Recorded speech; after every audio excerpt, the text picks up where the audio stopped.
esse retângulo aqui, eu obtenho o quê? Um cilindro, tá? Eu obtenho esse cilindro aqui, ó. Isso aqui eu vejo. Esse cilindro aqui. Entendido? Tem uma parte que eu não vejo. Está por trás, como eu desenhei no olho. Então, você tem um retângulo R1, a rotação de R1 em torno desse eixo, que é o eixo das abscissas, te dá o quê? Te dá o cilindro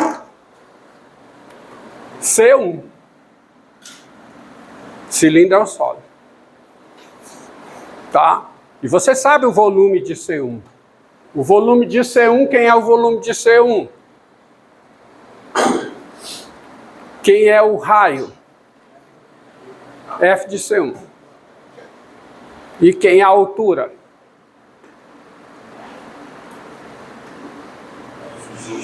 X1 menos A, que é o X0. Só que você tem o R2. R2, né? Você tem o R2, você girou, tá certo? Aí com isso aqui, tem coisas que você não vê mais. Não, isso aqui você ainda vê. Mas isso aqui está por dentro, né? Pontilhado. Isso aqui também está por dentro, é pontilhado. Tá? Você não vê porque está dentro, né? Não, tire não. Então vamos lá, ó. Aí você vai rodar, ó. R2, ó.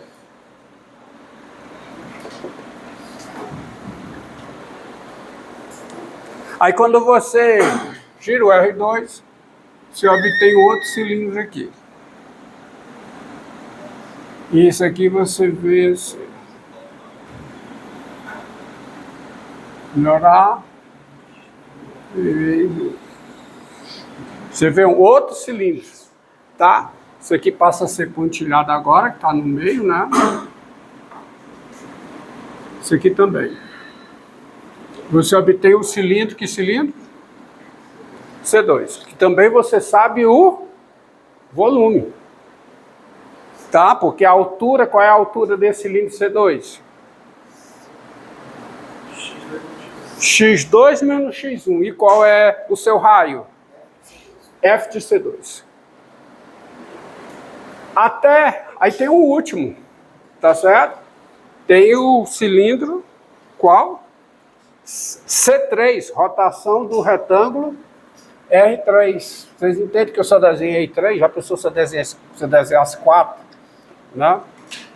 Tá bom? Você tem esse aqui. Tá por trás, né? Que é obtido aqui, ó. Tá, tem um pontilhado aqui, né? Que ele fica por trás, né? Que eu não vou desenhar esse pontilhado, vocês entendam, tá? Então você tem aqui o que podemos chamar de um bolo de noiva, que é um bolo em camadas, né? Aquele bolo de noiva, né? Que você viu, né? De criança também, festa de criança também que faz, né? É um cilindro em cima do outro, né? Tá?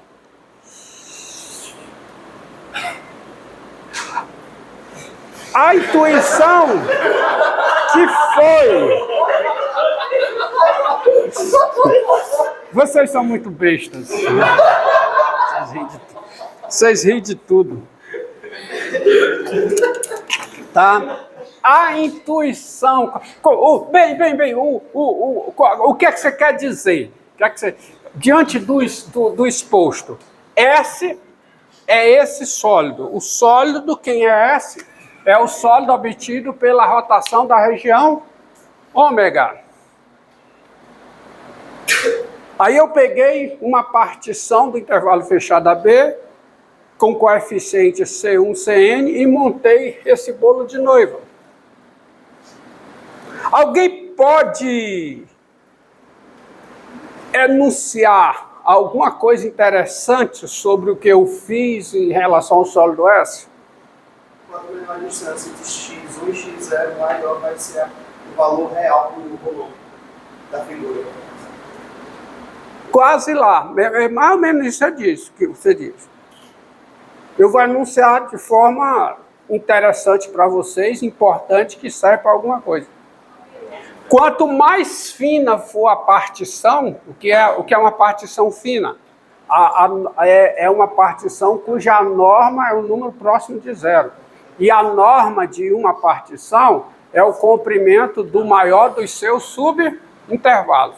Então, se a partição é fina, isto é, se a norma é um número, se a sua norma é um número próximo de zero, relativo ao comprimento do intervalo AB, significa que essa partição tem muitos subintervalos e cada um deles muito fino.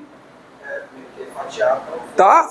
E aí, o sólido obtido pela união desses cilindros é uma figura muito parecida com o sólido S. Você pode ver no livro de vocês um desenho, uma ilustração disso. E na internet você consegue animações disso. Você consegue animações onde aparece isso aqui com partições cada vez mais finas. Chega uma hora que você não consegue diferenciar entre o sólido formado pela união dos cilindros e o sólido original S. Tá? Então, continuando aqui, para ir ao encontro do que eu acabei de falar, seja SP, S índice P, P relativo à partição, a essa partição com essa gente, o sólido dado por SP, aqui ó, vai ser a união dos cilindros, C1, união com C2, união até o último, o CN. Quanto mais fina for a partição, ou seja, se a norma da partição está próximo de zero, a intuição diz que o sólido SP está muito parecido com o sólido S, o sólido esse S aqui. Então é natural definir o quê? O volume de S, o tamanho de S, como o limite do volume de SP quando a norma de P tende a zero. Mas para isso eu preciso conhecer o volume de SP. Mas o volume de SP eu tenho. Definindo o sólido SP dessa forma, tem-se o seguinte. Quem é o volume de SP? O volume de SP é a soma dos volumes.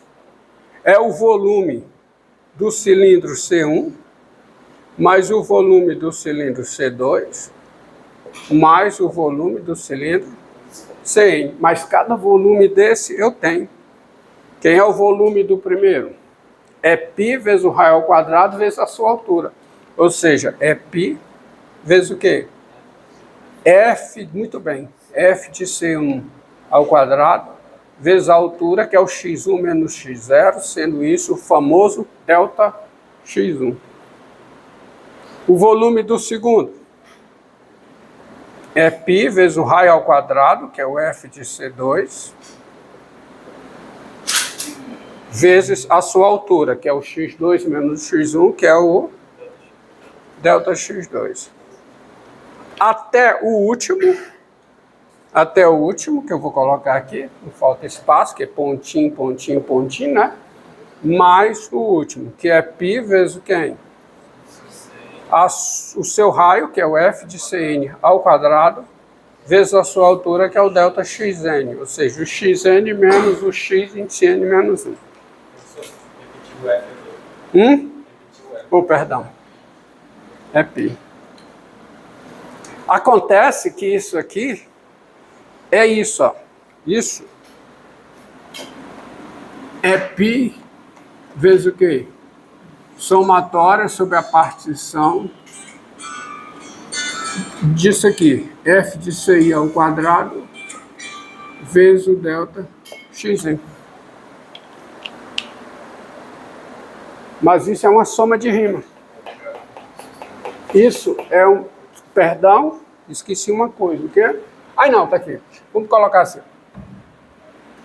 Não é que eu esqueci, fica melhor escrever assim, para concluir o que eu quero.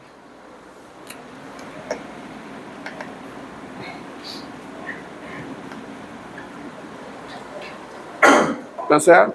Que é, isso aqui, essa soma, que é a soma de rima,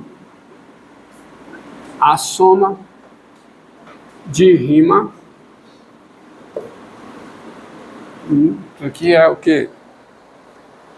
Eu vou colocar assim, que é somatória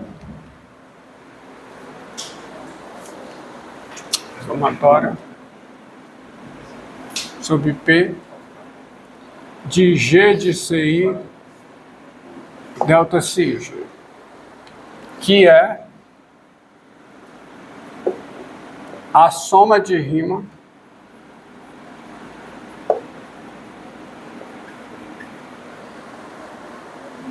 da função contínua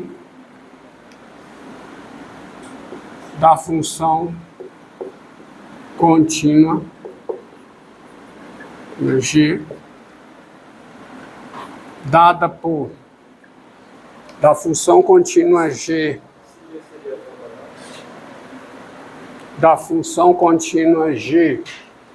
no intervalo fechado AB, que é a função contínua G em AB, dada por G de x igual a quê? A π vezes f de x ao quadrado. Qualquer que seja x no domínio da f. Qualquer que seja x aonde? No domínio da f. Tá? Isso aqui não faz parte. Ou seja, o volume de SP é a soma de rima da função contínua G no intervalo fechado AB, dada por isso aqui. Soma de rima, tá certo? Relativa à partição P com coeficientes C1, C2, Cn. Soma de rima, que é a soma de rima relativa, soma de rima da função G, dada por T, relativa à partição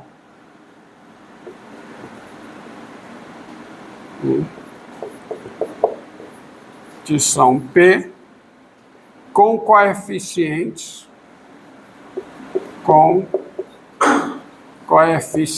o quê? C1, Cn. Só que como é uma função contínua, ela é integrável à rima no intervalo fechado AB, ou seja, existe esse limite. Esse limite existe. Mas esse limite é o que eu vou escolher diante de tudo que está aqui considerado. Que eu escolhi, e vou escolher de forma... E é conveniente que eu escolha, é plausível que eu escolha isso.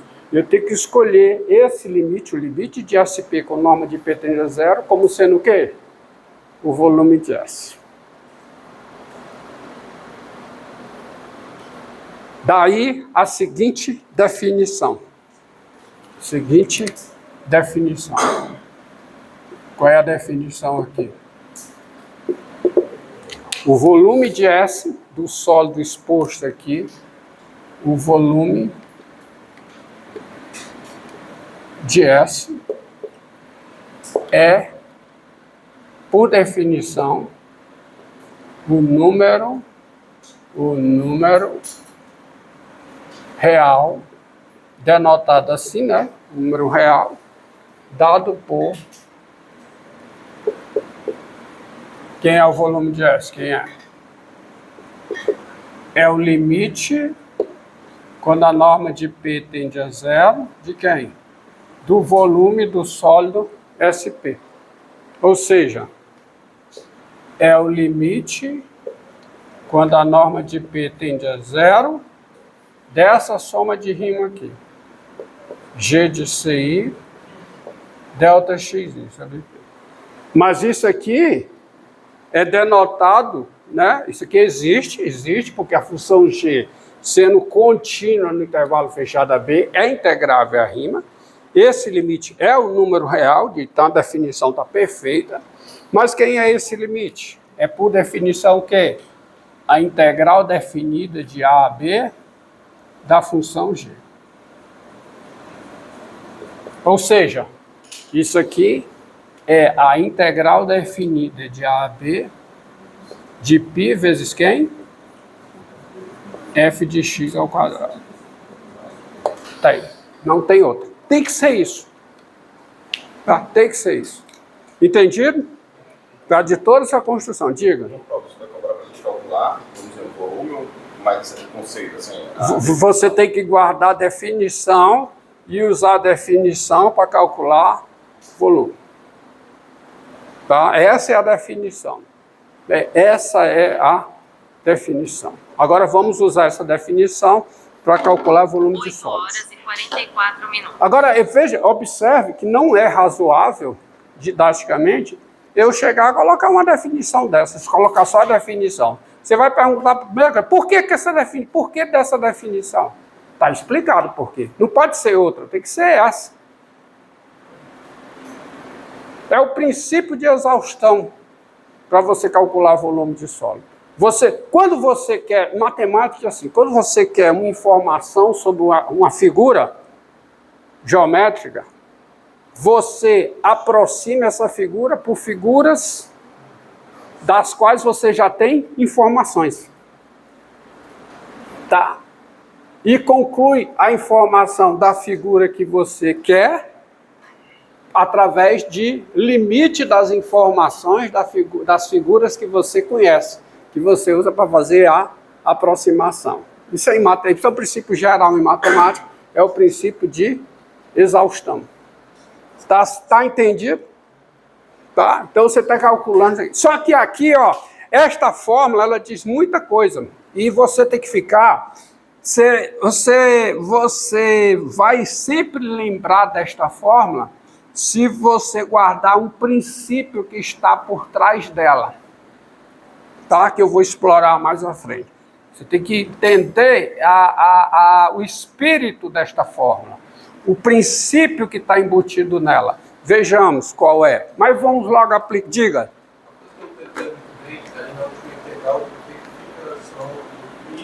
F de x ao quadrado eu não explico mais pelo x ou pelo delta x. Porque é a definição da integral definida. A integral definida é o limite da soma de rima, quando a norma de P tende a zero. Isso é a definição lá do cálculo 1. Isso é cálculo 1. A integral definida tem uma definição. É o limite de quê? De soma de rima. E que você denota dessa forma. E há uma razão para você denotar dessa forma, usando dx. Isso é explicado por vários teoremas, por várias proposições. Várias proposições suportam essa notação aqui. Tá? Então veja, vamos lá. Entendido aí? Tá? Você aproxima, vamos lá, vamos a uma aplicação. Vamos logo. Volume da esfera. Tá? Vamos ao volume da esfera. Logo lá já tem essa fórmula, então... Essa notação de módulo, você vai usar aqui como sendo volume, né? Se eu estou com um sólido e denotado por uma letra, e coloca a letra dessa notação entre módulo, isso é o tamanho do sólido, é volume.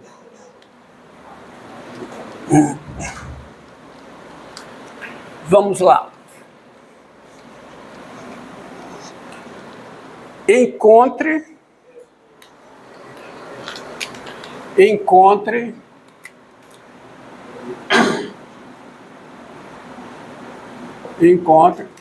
o volume da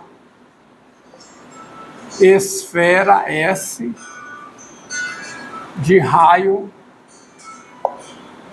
R. R é um valor positivo. Tá? De raio R. Onde R tem que ser um número positivo, né? Porque eu coloco esse volume de esfera de raio R. Então, solução.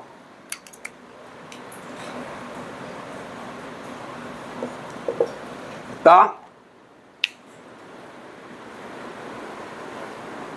Tá bom? Então, você...